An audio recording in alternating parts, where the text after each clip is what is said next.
buenas Montemarmoteros, soy Jessie de Montemar Motor. Estamos hoy otro día más en nuestro canal. Esta vez vamos a explicaros los accesorios para motos de agua.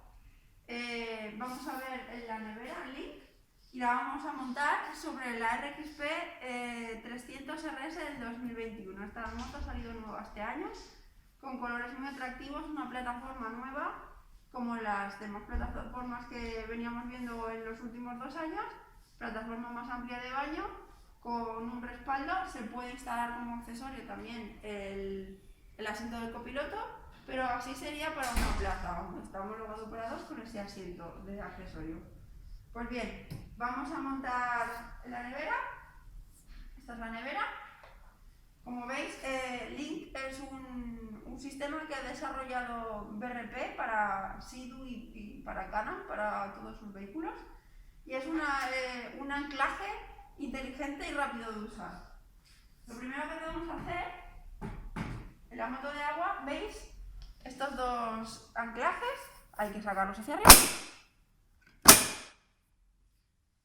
Luego cogemos la nevera, veis que aquí tiene por un lado este saliente, digamos, y por otro lado el anclaje que cierra. Entonces el saliente debemos ponerlo en este lateral, lo metemos hacia adentro, luego encajamos lo que es la pieza en el hueco correspondiente y luego ya cerramos. Así estaría totalmente anclada, es súper rígida, estable y no se movería por mucho que corras los 300 caballos que tiene la moto. Vale, ahora vamos a comentar un poquito sobre la nevera. La nevera son 16 litros de capacidad, está hecha con materiales resistentes tanto al clima como a la sal marina, ya que está hecha adrede para entorno marino.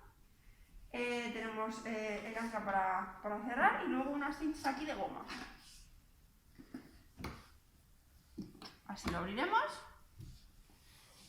Por dentro lleva unos materiales en goma de alta resistencia, lo que haría un buen aislamiento para el hielo. Si quieres meter hielo para tener tus refrescos y todo lo que te quieras llevar, comida y todo, para hacer tu picnic en mitad del mar, lo resistiría perfectamente, ¿vale?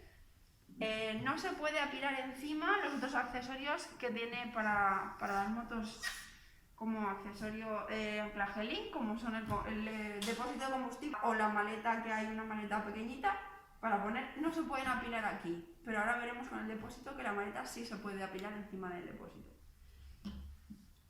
Pues bien, esto sería todo para la nevera. Cualquier duda, comentario, podéis dejarlo en los comentarios del vídeo y no olvides suscribirte y darle clic a la campanita. Muchas gracias.